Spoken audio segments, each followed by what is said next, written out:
काश्मीरमधील दहशतवादी हल्ल्यानंतर कोल्हापुरातील सुरक्षेचा प्रश्न ऐरणी बनालाय। कोल्हापूर शहर असुरक्षित असल्याचा दावा करत शिवसेना उद्धव बाळासाहेब ठाकरे गटानं बेकायदेशीर वास्तव्य करणाऱ्या पाकिस्तानी आणि बांगलादेशी नागरिकांना तत्काळ हद्दपार करावं अशी मागणी पोलीस प्रशासनाकडे करण्यात आली आहे। याबाबत आज शिवसेना ठाकरे गटाच्या वतीनं स्थानिक गुन्हे अन्वेषण शाखेला निवेदन देण्यात आले आहे।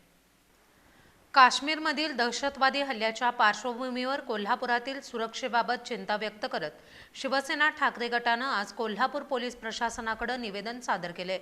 स्थानिक गुन्हे अन्वेषण शाखेचे अप्पर पोलीस अधीक्षक रवींद्र कळमकर यांना दिलेल्या या निवेदनात जिल्ह्यात बेकायदेशीरपणे राहणाऱ्या पाकिस्तानी आणि बांगलादेशी नागरिकांचा शोध घेण्याची आणि त्यांना हद्दपार करण्याची मागणी करण्यात आली आहे। पोलीस जिल्हा प्रशासनाला आज निवेदन देण्यात आलेलं आहे।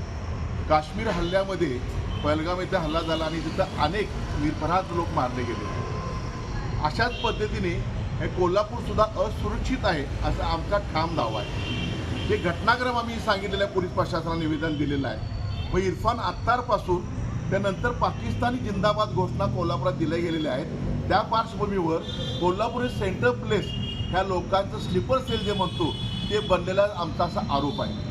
कारण तिकडे कर्नाटक त्यांना जवळ पडतं, भडकल नावाचा दहशतवादी तिथंच तयार झाला आहे। निप्पाणी जिथं मदरसा एक आहे, त्यानंतर इकडे गोवा कोकण त्यांना समुद्रमार्ग जवळ पडतो आणि मदरसामध्ये आजच पेपरला एका आलेला आहे तिथे शस्त्र सापडली।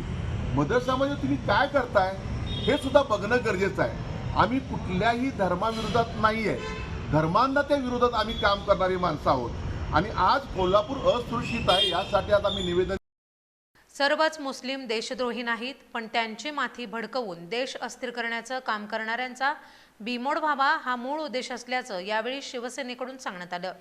यावेळी सहसंपर्क प्रमुख विजय देवणे, हर्षल सुर्वे, युवा सेनेचे मंजित माने यांच्यासह शिवसेनेचे अनेक पदाधिकारी आणि कार्यकर्ते मोठ्या संख्येने उपस्थित होते।